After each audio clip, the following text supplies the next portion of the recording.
Good morning, everyone. I am pleased to be joined today by the family of Evan Gershkovich, an American journalist who has been wrongfully detained in Russia for more than 160 days. Ella, Mikhail, Danielle, thank you so much for being here with me today, and thank you for the honor of allowing me to be here with you. I cannot imagine the pain that you are experiencing seeing your son, your brother, locked up for simply doing his job, for reporting the truth. No family should have to watch their loved one being used as a political pawn. And that's exactly what President Putin is doing. Russia's actions are beyond cruel, and they are a violation of international law. Two wrongfully detained Americans, Brittany Griner and Trevor Reed, have now been reunited with their families, but Evan Gershkovich and Paul Whelan still languish in Russian prisons on baseless charges. Mark my word, the United States will not rest until Evan and Paul and all wrongfully detained Americans are home, safe and sound. And we urge the international community and the United Nations to stand with us, to stand on the side of justice and to condemn Russia's flagrant violations of international law. It has been nearly 6 months since Evan was arrested. To that end, Evan's parents have delivered a petition to the United Nations, a petition that calls on this institution to make clear that Evan Gershkovich has been arbitrarily detained and to push for his immediate release. We urge all member states to join this call for Evan's release and the release of all those who have been wrongfully detained. Now I would like to turn the floor over to Ellen, Mikhail, and Danielle. Thank you very much, and welcome to the podium. Hello. Good morning. Thank you all for being here today. Thanks also to the Ambassador, the US government, and the United Nations. As you can imagine, this is a very difficult time for our family. Evan has now been wrongfully detained by Russia for nearly 6 months for doing his job as a journalist. We are still in shock. Every day is a day too long. I miss him every day. Evan loves being a journalist. His passion is reporting the news and helping people understand Russia and the Russian people. He's always been curious about the world and loved traveling. He cares deeply about people. His reporting has kept the world informed, and we all miss reading his stories. Now what he writes is letters. We've been able to send letters back and forth, and it gives me comfort to see how strong he is.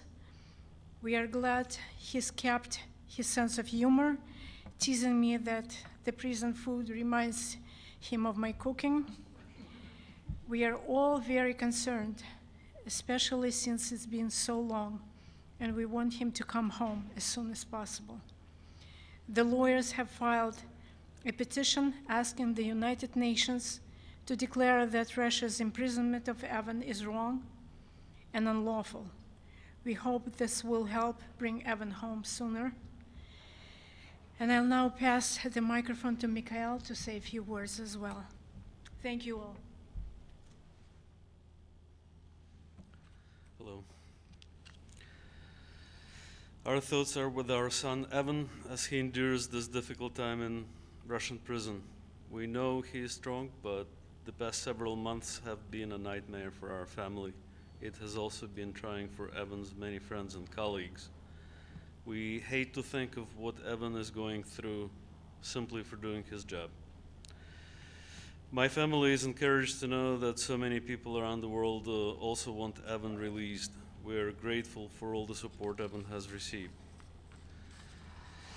We thank Ambassador Linda Thomas-Greenfield and her team at the United States Mission to the United Nations for their strong and ongoing support and for standing with us today. As Ella mentioned, yesterday the lawyers filed a petition with the UN Working Group on arbitrary detention. This petition explains that Evan's detention is a violation of his human rights and that Russia should release him immediately. We just want him home. Next week, world leaders will gather here to discuss many important issues. We urge all world leaders to stand with Evan and what he represents, the basic right to a free press and freedom of expression. These rights are bedrock principles of the United Nations. Now our daughter Danielle will say a few words.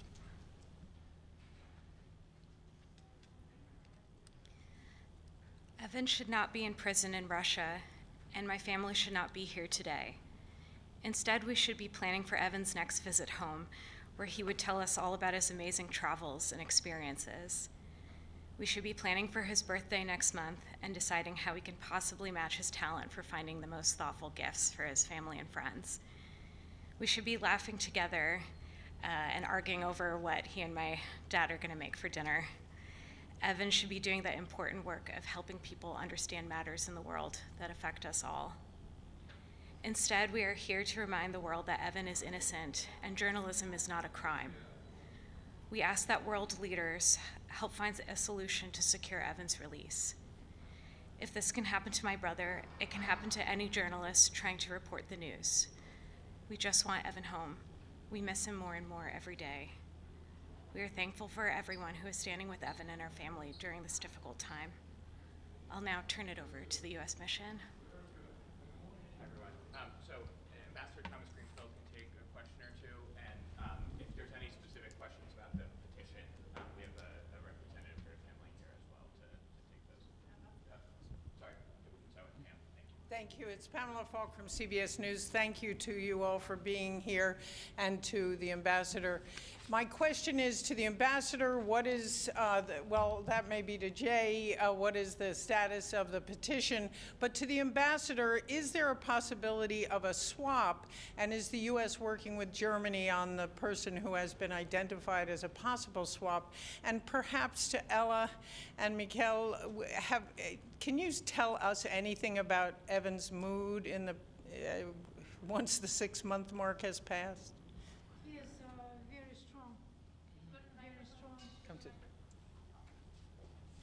He is holding up. He's very strong. We are in contact with his Russian lawyers, and that's what they report. And the American ambassador, Ambassador Linda Tracy, reported as well that they've enjoyed a conversation with him, that he is understands the situations and doing really well considering the circumstances. Thank you. In response to your questions regarding negotiations, I can't get into the details of what may be happening on that front, other than to say that we are working around the clock. We're working diligently to have Evan, as well as others who have been wrongfully detained, released. On the petition, it's just been filed, and so we would expect the UN will take expeditious action. We asked them to do it urgently, given the circumstances. And on swaps, as I said yesterday, our job is to pursue every possible path there is in every possible corner of the world in which we can in order to get Evan home to his wonderful family as quickly as possible. Thank you. I think we have time for one more. Yeah, Ambassador, we think that Foreign Minister Lavrov will be here in New York next week. Will you or Secretary Blinken meet with him to discuss Evan's case? And on a separate but related matter, can I get your reaction to the Putin-Kim meeting taking place? In terms of meetings that are planned by the Secretary, I can't give you any preview of those meetings. I assume Lavrov will be in the Security Council, and I can say that every opportunity I have in my engagements with my Russian counterpart, I do raise concerns and ask that Evan be released. And you saw the news on the Putin meeting. I don't have anything to share differently other than to say that it shows that how desperate Russia is that they are engaged with the DPRK.